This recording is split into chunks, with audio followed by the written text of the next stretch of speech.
The bling ring bitches. Hollywood Hills burglary bunch. Period. Iconic. And we're gonna talk about it. Hi guys, I'm Kayla. I never make videos like this. This is gonna be my first one, but if there's anyone who's a queen of the early 2000s, it's me.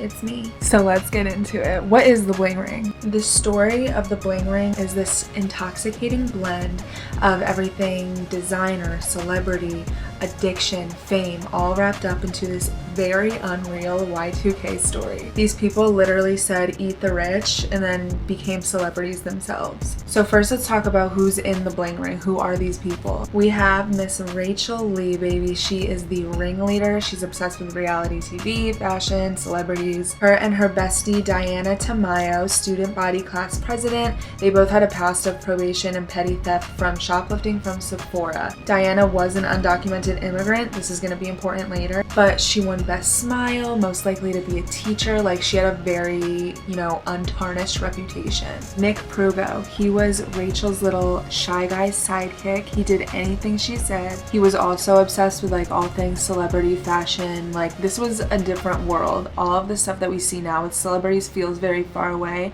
This was very attainable at the time. Then we have Alexis neirs and Tess Taylor, who's her adopted sister. They were referred to as the hippie Kardashians. They had a show called Pretty Wild, which was supposed to capture the chaotic Hollywood lifestyle. Then we have Courtney Ames. There honestly isn't too much about Courtney on the internet. She did a pretty good job of staying out of the public eye after her scandal, but we do know that she worked with and recruited Johnny Ajar, aka Johnny Dangerous. He was her borderline predatory convict boyfriend. He worked as a club promoter and he was their fence, meaning that he took all of their high-ticket stolen items and kind of got it out of sight.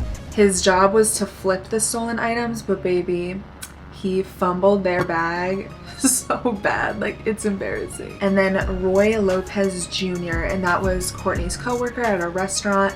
He also started joining in on the heists and worked as a reseller, so he sold a lot of the items that they stole. Now let me make something incredibly clear. These teenagers stole over an accumulated amount of $3 million from these celebrity homes, over 50 heists in under a year, from 2008 to 2009, about 8 or 9 months. And $2 million of that $3 million was taken by Roy from Paris Hilton's house in one night. Pretty iconic, if you ask me. Okay, let's get into this. So, this was a very different time, people. 2009 was a different world.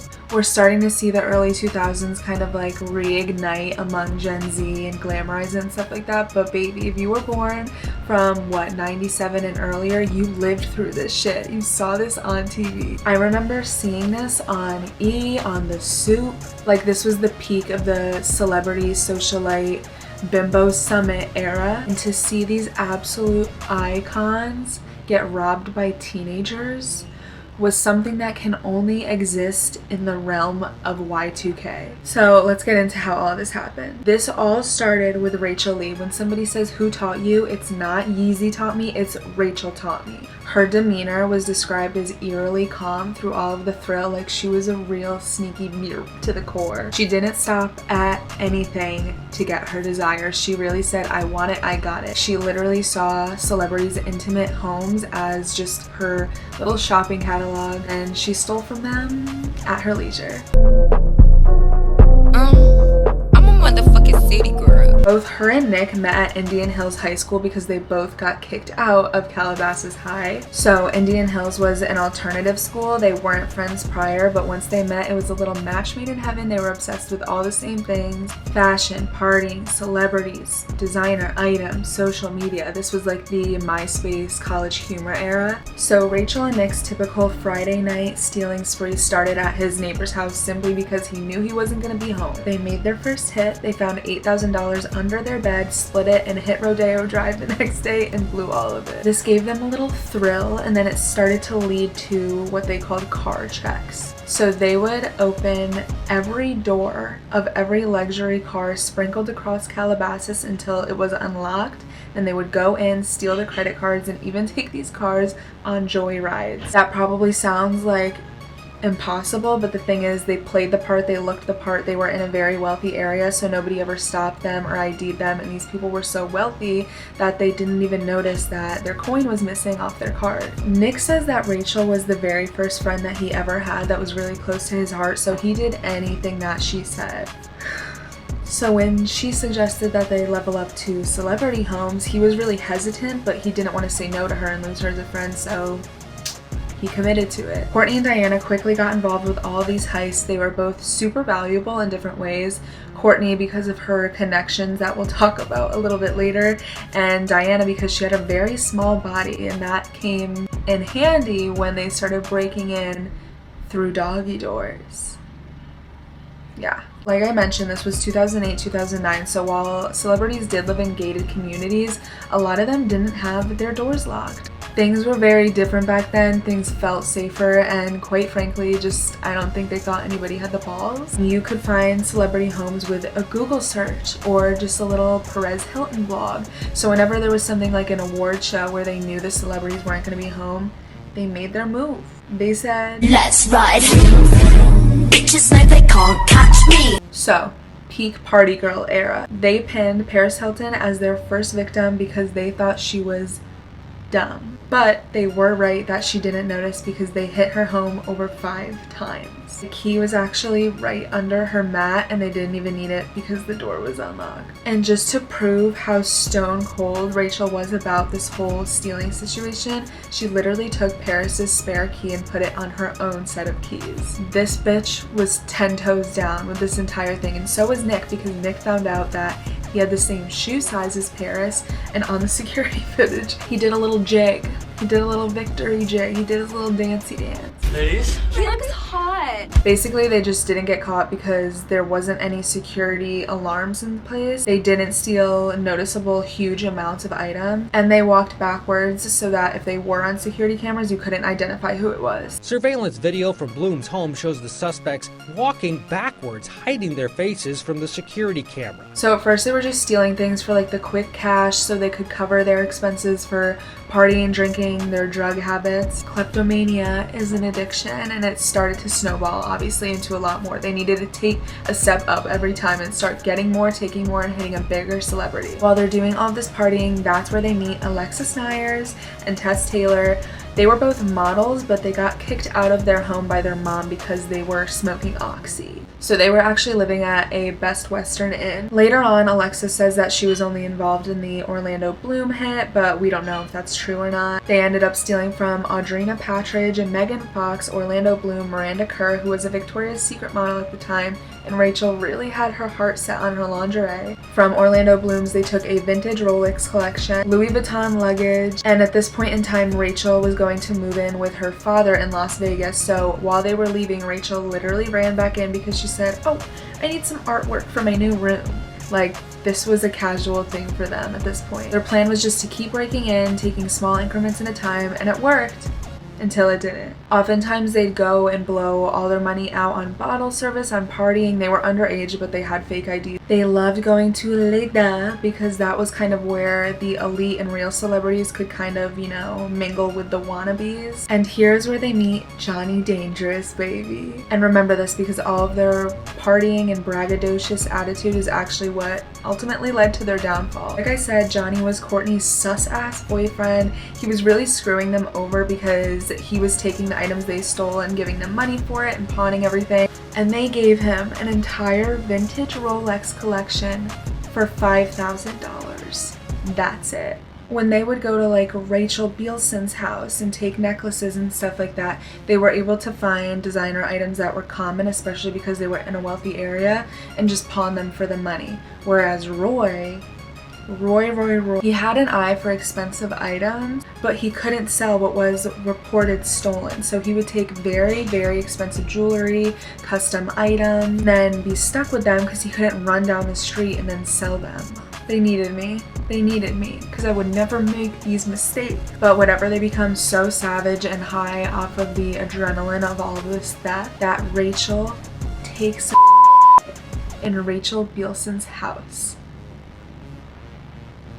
Period. Like, I don't even know what to say to that. So the night Audrina Patridge goes to the Oscars, she comes back and that's when she's like, yo, something's up. People are stealing from my house. And she has her own website where she releases the security footage hoping that somebody's gonna call in and give a tip. She was very surprised it was a group of teenagers and not these big men, but it did help in connecting the dots later. However, they got lucky and nobody got caught yet. Rachel Lee had a sick obsession with Lindsay Lohan. That was her holy grail. And this was the peak of Lindsay Lohan's career. She was just starting to get in trouble, but she was the top income earner for her age. She was making millions and millions of dollars, and she literally became known for blowing all of her money on expensive items. Her home was like their dream. They had stolen so much at the time, and now remember, Rachel's living in Las Vegas, so they could have called it quits and just kept this in, you know, a little secret the rest of their lives, but no.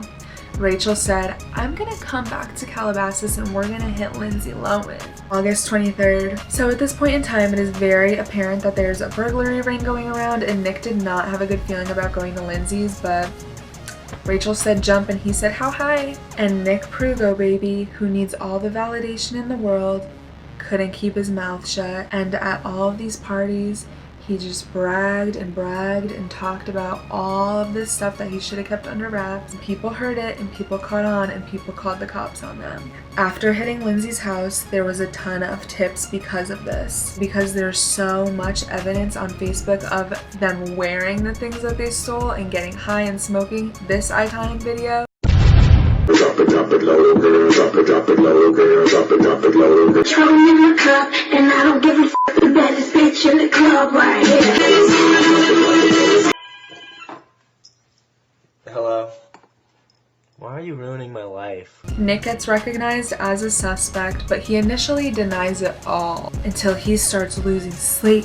He starts losing his hair. He can't even think straight. He loses it. He cracks.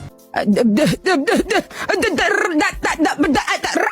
instead of getting a little white boy plea deal, he just word vomits. He goes off. He tells them everything, baby. He tells them every single detail. He tells them how he's gonna get in. He told them how they knew they were gonna not be home. He told them how they stole everything, how they went there multiple times. The cops start putting burglaries they didn't even know were connected to this together, and he tells them everything. He tells them about future things they're gonna do. He said, we were gonna hit Hillary Duff, we were gonna hit Channing Tatum, Vanessa Hudgens, Miley Cyrus, Zac Efron, and then everybody gets a warrant sent to their home because of Nick. Now, because Rachel is a psycho down at the core, she is calm as fuck.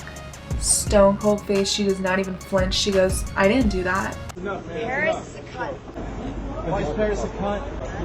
We got you saying a second ago. Tell them dirty gay. And remember, all these people pretty much, they were teenagers. They lived at home at the time, and they actually did pretty well at hiding the things that they stole. They kept it under beds, they kept it at their grandparents' house, and they did a pretty good job at it. So while Rachel is watching these cops and SWAT team, whatever, scramble across her room trying to find designer items that they probably don't even know how to identify, Rachel takes it upon herself to ask them hypothetical questions about what would happen if she did tell them what happened. What would happen to my case if I could tell you where Orlando Bloom's paintings are? I know you're looking for Lindsay Lohan's jacket, but what if I told you where the Rolexes are? And then they find Lindsay's jacket and a naked photo of Paris Hilton that was locked in her vault. And she loses it. She starts crying. She starts dry heaving. She thinks her life is over. Now here's where the story just gets more unreal and funnier, because it just goes to show how badly people want fame. Brent Goodkin, baby. He was the lead investigator of this entire case. He wanted his own little taste of fame. At this point, the case is still open, but Sofia Coppola wants to start making a movie about this entire situation. So she's making this movie about all these events prior to their final sentence, and she asks Brent to come if he wants to give his insight on the event so she can get, you know, accurate details, and she even offers him a role to be in the movie. Brent says, period. Yes, sis. I was supposed to be in the video. But because he accepts this, he becomes a conflict of interest, now participating in a movie about an open case that he is supposed to be investigating. None of the real life suspects wanted to be involved in this movie because it obviously hit too close to home, but the main investigator wanted to. Just doesn't make sense to me. He only makes $12,000 from his participation. Was it worth it? But in their case, it did work in their favor, and they might have gotten a little bit lucky because their sentences were so much lighter because he was Boo Boo the Fool.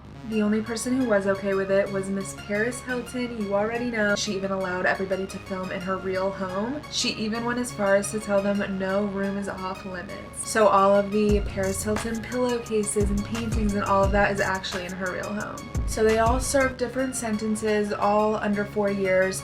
Diana being an undocumented immigrant, they actually used this against her until she pled guilty, and this was used against her in court, but ultimately she served only 3 years.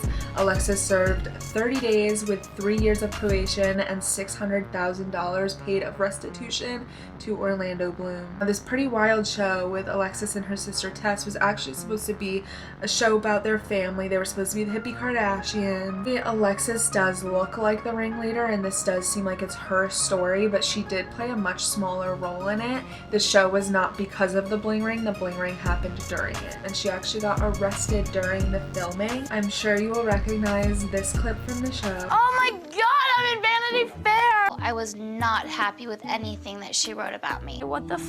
Jeff, did you read the Vanity Fair article? I wasn't wearing Louboutins, I was wearing little brown kitten heels. Bitch. Nancy Joe, this is Alexis Neirs calling. I'm calling to let you know how disappointed. You lied. You stop. You lied. Stop it. Show it. Stop it, You Mom. lied. Stop. There's many things that I read in here that were false. Like you saying that I wore 6-inch Louboutin heels to court with my tweed skirt when I wore 4-inch little brown BB shoes. $29. Every time you yell, I have to re-record it. Nancy Joe. This is Alexis Neirs calling when I am going through such a hard time in my life. I am petrified. So the best way to sum up this entire story, just to wrap a bow around how early 2000s this is, during the filming of her show, Alexis Neirs gets sent to a detention center, and guess who is there? Guess. The Lindsay Lohan, right next to her room. She heard Lindsay crying. If only it were Rachel. Did you speak to any of the victims? I've spoken to all the victims. Really? What did Lindsay say? Sorry, Rachel, you big fat whatever it is. And I just think this entire story is so interesting. I think it just tells us a lot about humanity and our obsession with fame, even if it's good or bad. There's no fun in the danger of being a teenage celebrity burglar if you can't tell the world about it. They did gain a lot of exposure and fame, but it was at the expense of their kleptomania and getting caught for it. And while this is a very glitz and glamorized story to gawk over, it is ultimately kind of sad. Clearly these people were searching for more and trying to fill a void. I think these kids just wanted a piece of everyone's life, and they felt the way to get it was by stealing it. And once they got caught for those crimes, it ultimately led them down a path of searching for more thrill and adrenaline, which usually ended up being through drug use. Which leads to this clip. Pot, Xanax, antidepressants, cocaine, crack, heroin, OxyContin, meth, 2CB, 2CI, acid, shrooms, MDMA. I know that there's more, but I can't think of them. Ultimately, they all did come out on the other end with a pretty brighter future, except for Nick. But I hope you guys enjoyed this video as much as I enjoyed making it. I am obsessed with this era. I wish I could freeze time and live in it forever. Oh, to be a celebrity blogger. Oh, to be a teenager during this era. But until next time, Happy New Year. Stay safe, stay sane, and that's it. Bye, guys.